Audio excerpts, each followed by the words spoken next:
Pakinggan ninyo kung mapagkatiwalaan ba ang sinasabi ng presidenteng ito.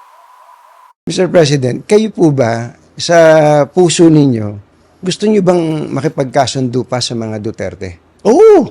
Ako, ayaw ko ng gulo. Gusto ko makasundo sa lahat ng tao.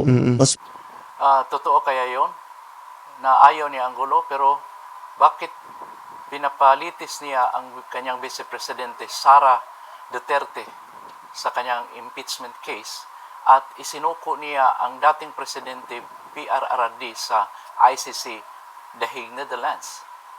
maganda, wala na. Marami na akong kaaway. Hindi ko kailangan ng kaaway. Kailangan ko kaibigan.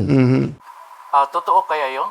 Dahil yung mga kaaway ng gobyerno noon, mas lalo na sa nakarang admin ng kanyang ama, Marcos Sr., ay kinakaibigan at kaalyado na niya ngayon, katulad ng CCP-NPA, Liberal Party kung Dilawan, mga drug lords at sa kanyang mga sindikato, at ang dayuhang hatulan ng ICC.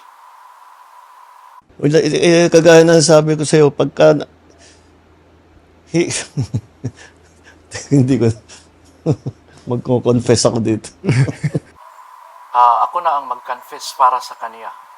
Dahil dito lang sa kanyang pamumuno ngayon, na kaalyado na niya ang lahat na salot ng lipunan.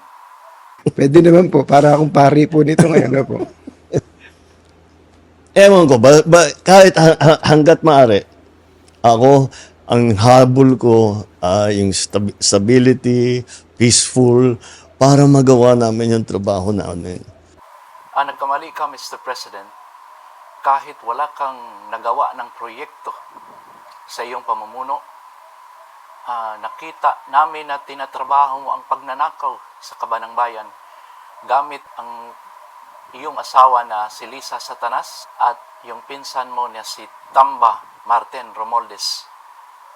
At ngayon parang naramdaman namin na medyo takot ka na. Kaya ako, laging akong bukas sa ganyan. I'm always open to any approach na, alika, magtulungan tayo. Diba? Kahit hindi tayo magkasundo sa polisiya, hindi tayo magkasundo. Di ba kayo naman po ang nanggulo? Di ba nakipag-alyansa ka ng CCP-NPA, drug lords at mga sindikato, ICC at iba pa, upang sisiraan at wawasakin ang Duterte political camp? Gawin nyo yung trabaho pero wag na tayong nanggugulo. Wag na natin, tanggalin natin yung gulo.